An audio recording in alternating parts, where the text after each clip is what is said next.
To today's webinar. Today we're going to talk about inside sales and 4 specific pitfalls that might hold your inside sales function back from going from good to great. Thank you for taking the time and for spending your precious morning here with me. My name is Oliver. I am a senior consultant here with Godard Consulting, and I've spent the last 5 years working with commercial B2B organizations. And a good part of that time I have spent working and setting up inside sales functions. And today I'm quite excited to share some of the learnings I have collected over the years with you. So please join me on this journey where we'll go through 4 things. So first of all, why is it really necessary to take our inside sales functions to the next level? What's happening out there in the market? And second, we'll talk about what are those 4 pitfalls that we see most commonly in commercial organizations. And we'll try to bring that all together, and then we'll have 15 minutes for Q&A in the end. So I hope you are as excited as I am. Let's get down to it. First of all, why is it necessary to take our inside sales functions to the next level? And I'll start by making a bold claim. Inside sales is more important than ever, and it's only going to increase in importance. And why do I believe that? Well, I believe that because B2B buying has fundamentally changed. So over the last many years, we've talked about B2B buyers are going digital, and now we can see they are digital by default. So 2 out of 3 buyers now prefer not meeting face-to-face. So they just prefer remote interactions or digital self-service. And those preferences, they also spill over into their expectations for how they can interact with their suppliers. And I think this is quite clearly illustrated in how many channels buyers use to talk to their suppliers. So just 6 years ago, the average number of channels, touch points used between a buyer and a supplier was 5. And it was typically email, phone, and face-to-face meetings. Those were the predominant ones. But just 3 years later, in 2019, that number jumped to 7.5. So now we're also starting to include web, mobile, and mobile apps. And again, to 2021, we see this number jump to 10 different channels on average. So again, we start to include live chat, we start to include customer portals and supplier portals where we can interact seamlessly with one another. So I think to boil it all down, buyers expect more channels, they expect more personalized experiences, and they expect to be able to get a hold of you quickly and have a seamless omni-channel experience. What we also see is that when buyers' preferences and expectations are met, they're also willing to spend a lot more money. So we see these deals now in excess of $500,000 that are completed without ever meeting face-to-face. And I think just maybe 5 years ago, this deal size without meeting face-to-face was unfathomable. It was just, how could that ever happen? But as digitalization is increasing and accelerated by COVID as well, we see that this is now becoming everyday life. And we are able to make these more complex and large transactions online. So what does that mean for commercial organizations? Well, it means that companies probably need to adjust their way of selling to match how buyers buy. What's very interesting is that these digitalization trends, they are across the board, so across industries, across countries, across company sizes, and across sales stage processes. So it's really across the board that we are seeing these expectations. And what we're also seeing is that B2B loyalty is changing. People are not as loyal as they used to. And one of the things that will make buyers switch and consider other suppliers is if they're able to engage with them digitally and get swift answers to what they want in the format of their choice. So there are of course many ways to match how you sell to how buyers buy, and one of those is inside sales, and that's one that the companies are really starting to take advantage of. And just for clarity's sake, let's just do a brief definition of what I mean with inside sales. So quite simply put, it's just a team of sellers that sell remotely or virtually without meeting face to face. So it's a relatively simple definition. But what it means is that these inside sellers are natively digital, so to speak. They sell typically in front of their computer. They have digital tools to aid them, and that means it's a lot easier for them to act across channels and act swiftly compared to traditional field sellers who are stuck in meetings with clients. So they have a bit more flexibility here. And I think for those reasons, companies have really started to take more and more advantage of inside sales. And that's quite clearly reflected in how many inside sellers are hired compared to traditional field sellers. And the number is 10 times as many. So for every field seller that's hired, 10 inside sellers are hired.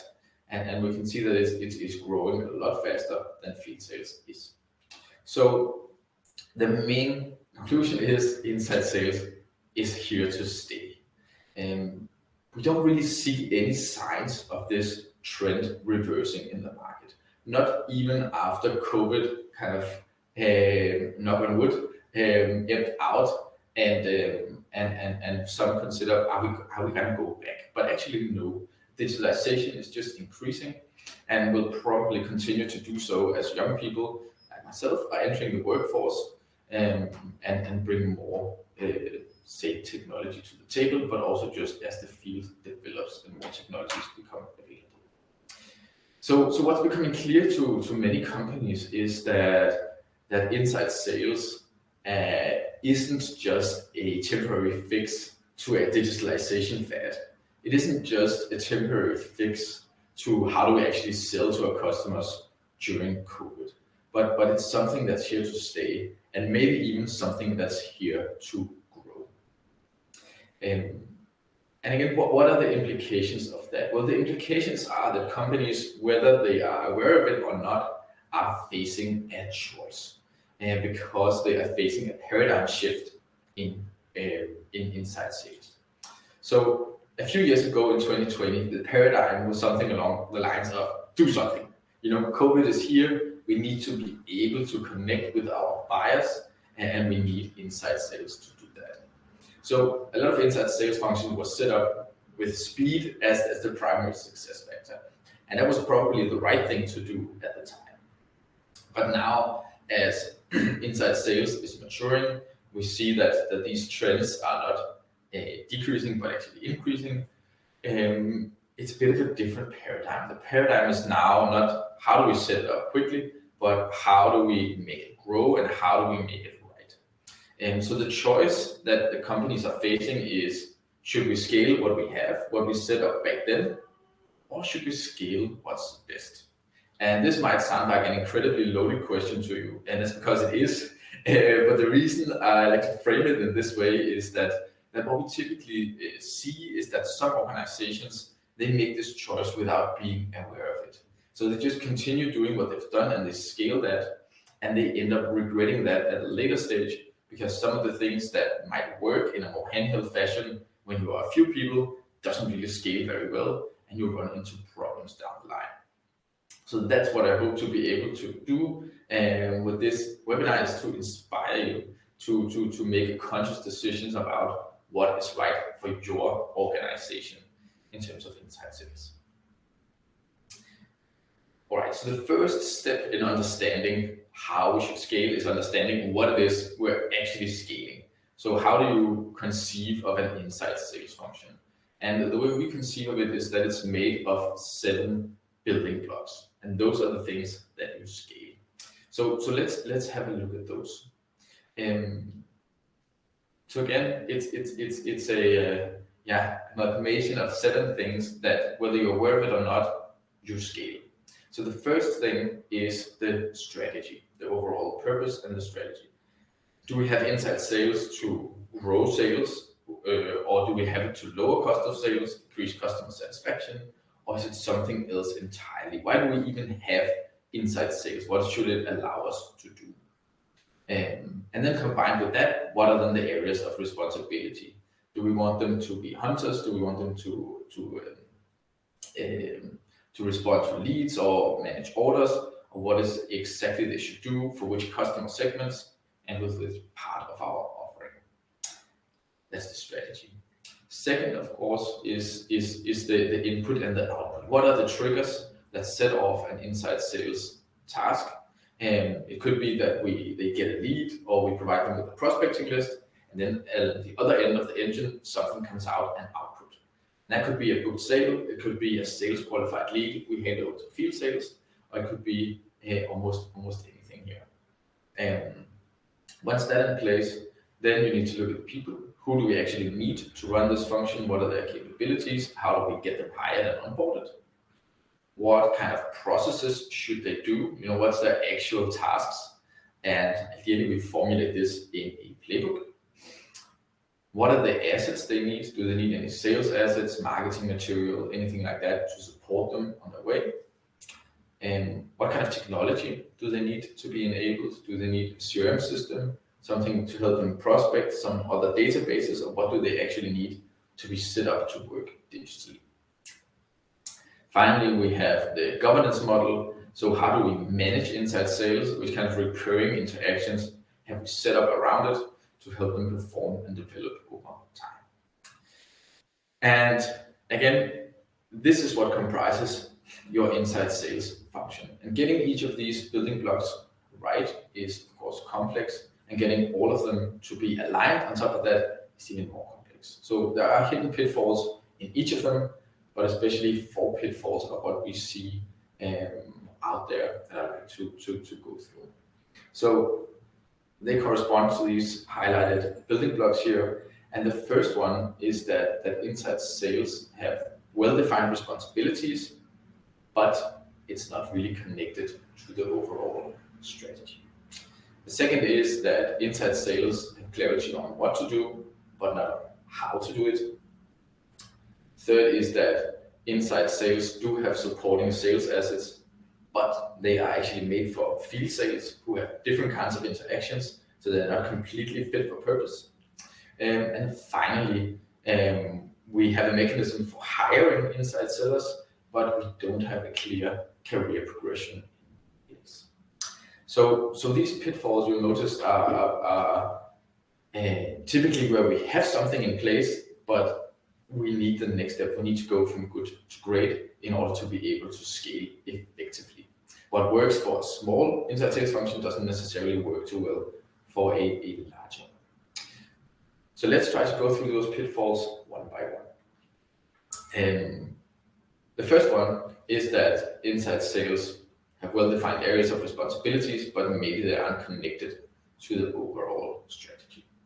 And this is typically something, again, that relates back to this 2020 paradigm of do something. We need to set up inside sales. We need to do it fast in order to be able to connect with our buyers. And one consequence of that, again, even though it might have been the right thing to do at the time, is that maybe it wasn't connected well enough to the overall strategy. And without a clear guiding star for what we're trying to achieve, sometimes it becomes difficult to say then what should inside sales do and what shouldn't they do. So sometimes they end up actually doing things that aren't really good. So as an example, let's say that our overall strategy is to grow through account acquisition via a digital lead generation campaign. So we're creating a lot of leads and we want those leads to turn into revenue. Well, if your inside sellers do something that aren't related to that, for example, if they do order management, and they aren't really supporting it on a one-to-one basis. So in this case, maybe you have field sellers who are responsible for handling the leads and inside sellers responsible for order management. And again, inside sellers are probably better suited to respond quickly to those leads and help them through the funnel than field sellers who have a lot of also face-to-face meetings. So ideally, you would like to connect those two so that, for example, in this case, it's more lead response and perhaps also lead nurturing that are the main responsibilities of inside sales if this is your overall strategy. And why does this kind of disconnect happen? Another reason is also that certain tasks tend to gravitate toward inside sales table. So again, typically, what can happen is these more administrative tasks that find their way onto inside sales table. And again, without this clear strategy, we risk taking on these assignments and becoming more and more of an ad hoc support function. And we really want to avoid that.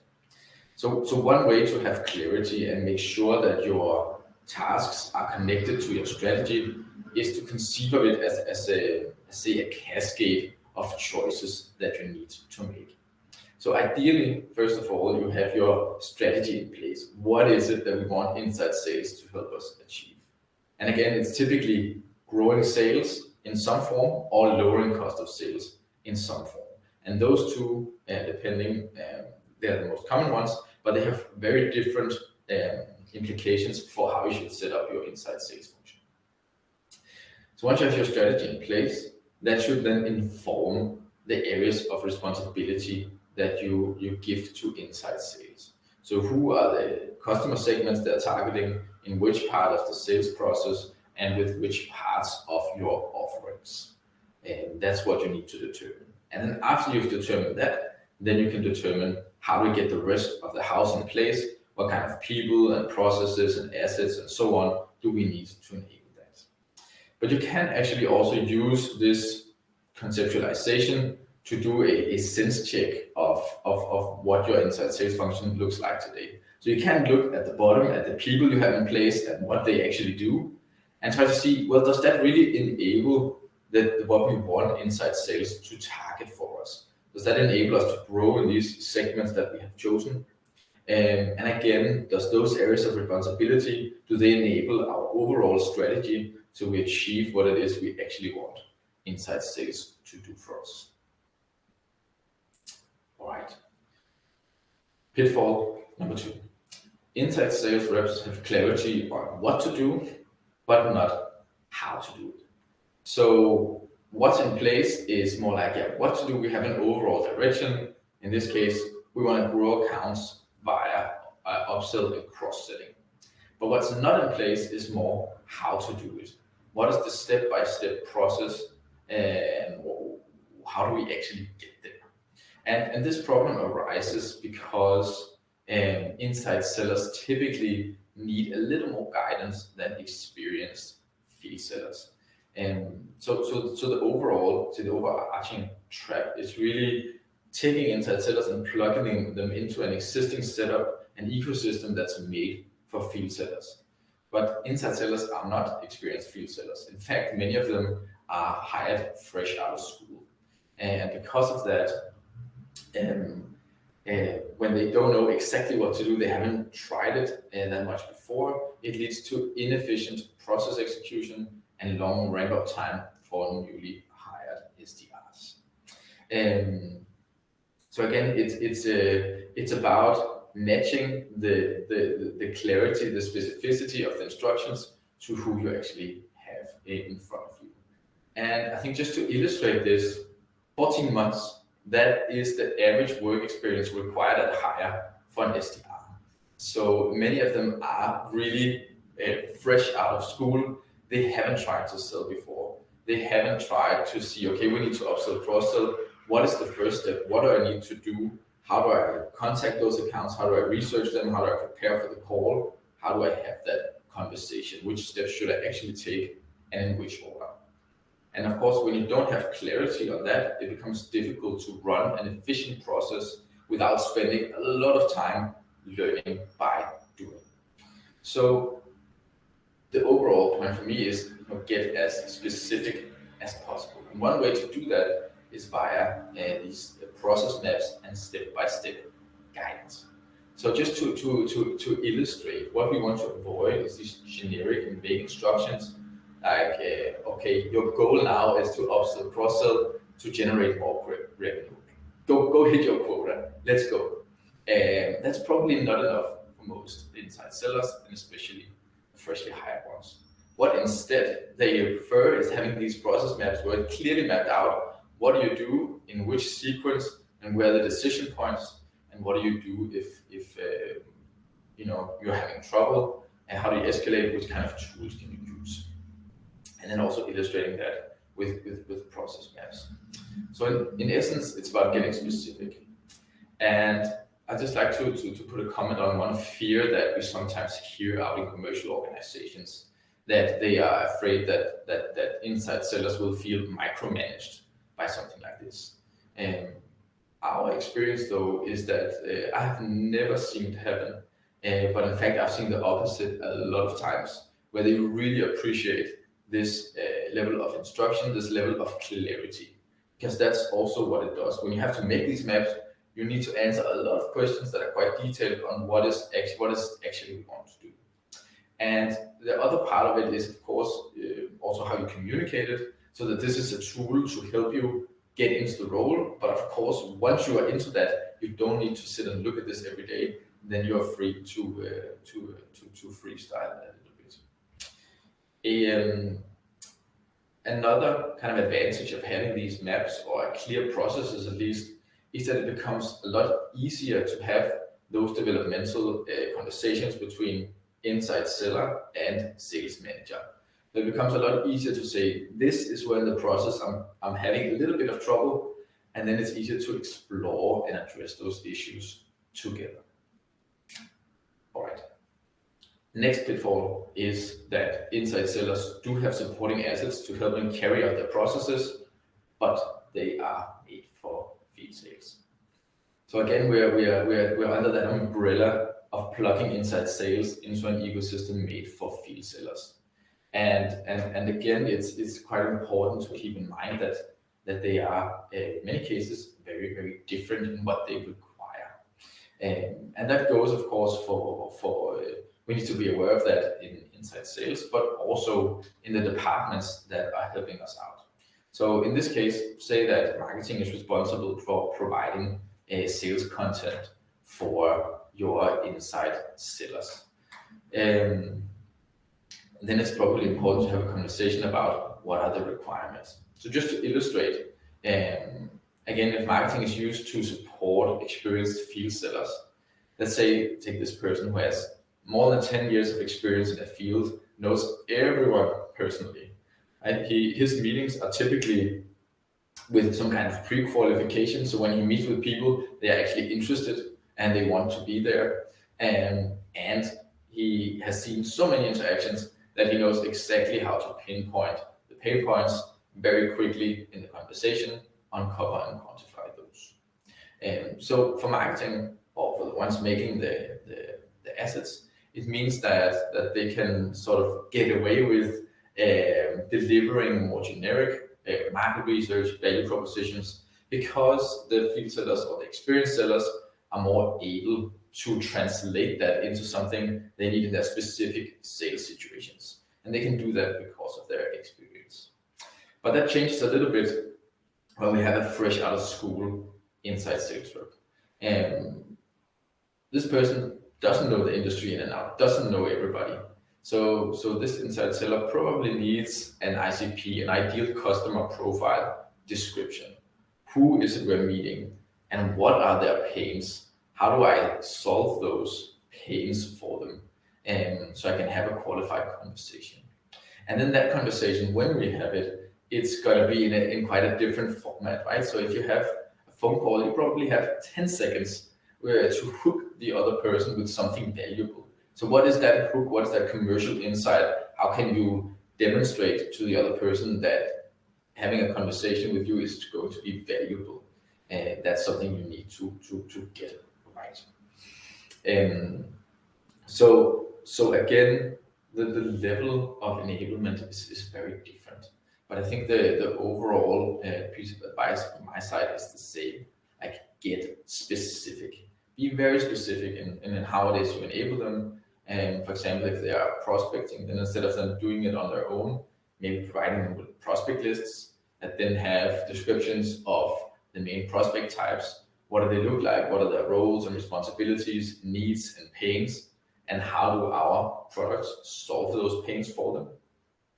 And then try to also illustrate that with these sequences, process maps, and then also different scripts. So for example, what should the conversation look like? How do you open that conversation? Again, those kind of hooks we need to get in there. And how do you ask good questions to understand their pain, try to quantify it? And then how do you position your product as a solution to those pains? And probably also handle objections. That is incredibly difficult also for experienced sellers. So the more guidance we can give, the better. All right. Pitfall number 4. So inside sellers have been hired, but there's no clear career progression. And what does that mean? Well, you have the mechanism in place. You have the job description, the role description, and you know how to hire and find these people. But what you don't have is a very clear career path of what should happen with those inside sellers who actually do well. How should they be promoted within the organization? And the problem is, if we don't have that in place, and I think especially for people who are, perhaps goal-driven, performance-oriented, is that it matters a lot to them. So what it can result in is high employee turnover if we don't have very clear guidelines on where they can go if they put in that extra effort, if they perform well. And in fact, there was a pretty big study done recently of the workforce of the future. A lot of millennials and what their perception were of jobs and reasons for quitting.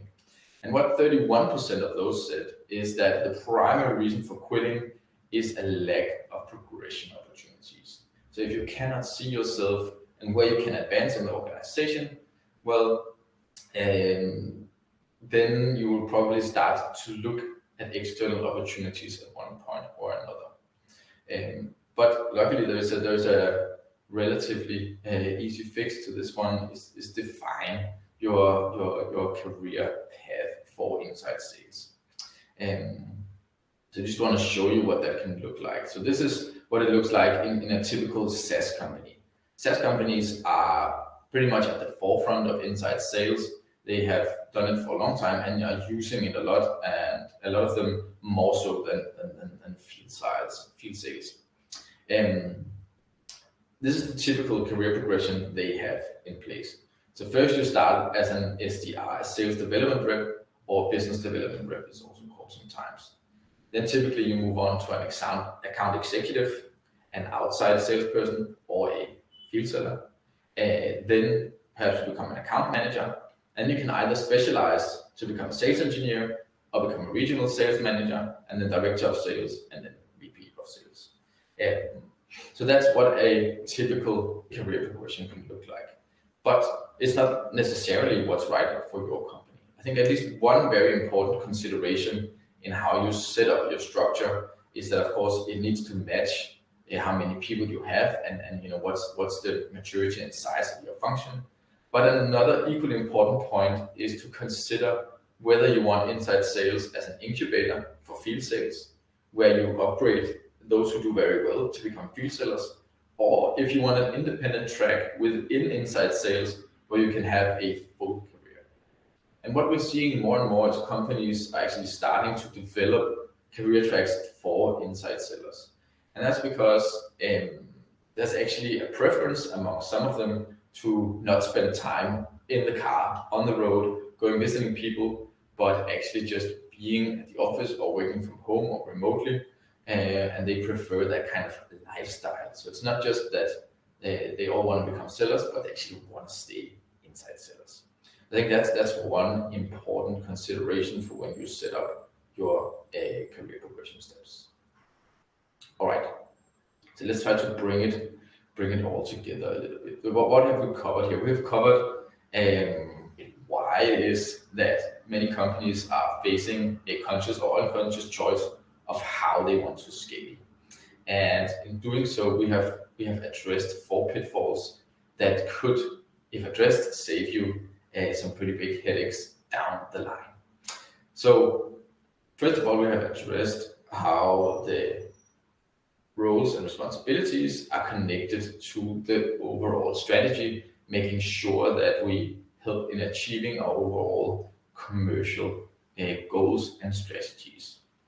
Second, we have the right step-by-step process guidance in place that match what inside sellers actually need, not what experienced sellers need. We have the right assets in place, again, that match that level of specificity that's required, and we have a clear career progression path. So now that's in place, what then? Are we just ready to scale? I think that covers it for the inside sales function itself.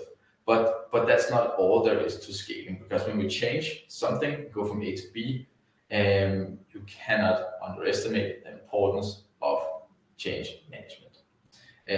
When you either build an inside sales function from scratch or scale it, it is a pretty big change process, and you are affecting a lot of other stakeholders in your organization. So really don't underestimate how that affects you. Because, for example, if you set up inside sales without talking to field sales, without involving field sales, and you're starting to overlap, or even if they just perceive you're starting to overlap with some of their responsibilities and just get anxious because they think you are taking over their jobs, that's not exactly fertile ground for having a good collaboration going forward. So what you really want to do is involve the functions that there could be potential overlap with. That's typically sales, and it's typically customer service, depending on how you set up your function. And there are, of course, also very important touch points with marketing. You also like to be in the loop with them. So try to design and scale the function. First of all, so you try to avoid overlaps and have clarity on who should do what, also between functions. And then really own the narrative, own the communication. Be quite diligent about what you communicate and when, both to be proactive and own the narrative, but also to avoid that different rumors spread out and do it for you. So be diligent about how you communicate, what inside sales can do to help field sellers, for example, or help customer service, and not how it's stealing their jobs. So remember to do probably a separate track on change management when you do your inside sales work. All right, time for Q&A. Let's see. All righty. I'm just seeing here. And all right, what is the best way to do sales training for inside sales? Good question, and I think it relates very much to the other kinds of enablement we talked about. That again, it needs to match the reality of the inside sellers. One pitfall at least that we will see is doing the same training or doing general methodological theoretical training. Again, where if you are very experienced, you can perhaps take those concepts and apply them to very specific situations. But again, that's more difficult for field sellers. So what we want to do is typically also get very specific in those trainings. And I think a great point of departure for those trainings are the conversations that inside sellers are going to have. That's typically the pain point, so to say, the most difficult part of their job.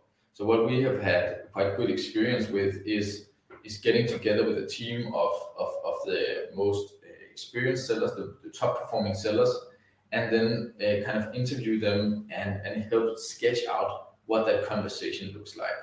then turn that into a training script that we can then use to evaluate with the reps. So using this conversation-based sales training instead of theory-based sales training is typically a very good way to create faster results, because then we help them translate those concepts into real life situations for them. That answered your question. Yeah. Let's see. All right. If most sales work is now digital, do you think inside sales can entirely replace field sales? I think that's a good question.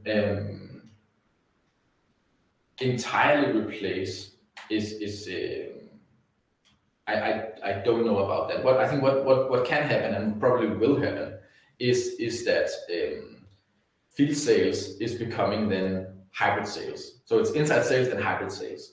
And what that means is that if we have a very big deal, a complex deal, maybe we'll meet at the beginning of the deal to establish relationship and meet at the very end to negotiate, for example. But everything in between will be digital or virtual. So over time, who's to say if those last interactions can also go digital? It could happen, but I think the step before that is that it's not inside sales and field sales, but inside sales and hybrid sales. And so I think that's kind of the first step on that journey.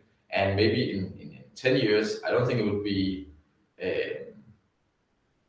crazy to think that many companies wouldn't have field sales at all.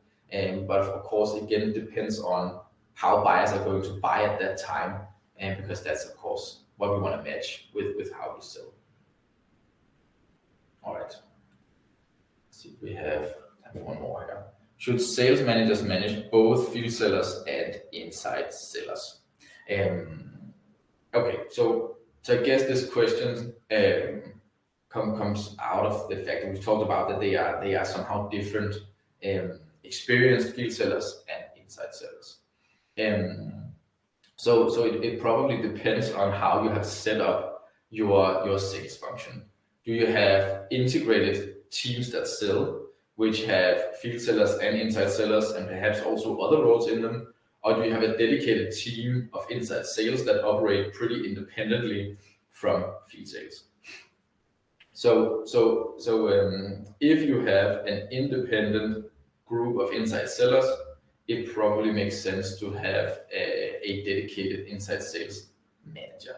But if you have teams that collaborate and are set up around that, so maybe a few field sellers and an inside sales rep, then you can easily, not easily, but you can manage both.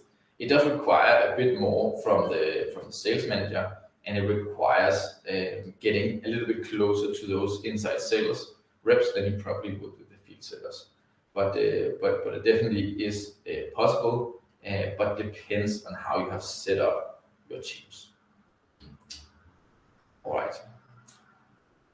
I guess that's it. We're done now. So this was the last question. So finally, I just want to say thank you so much for spending your Thursday morning with us, or with me here at Quadrant. And I hope you have a wonderful day going forward. So thank you and bye-bye.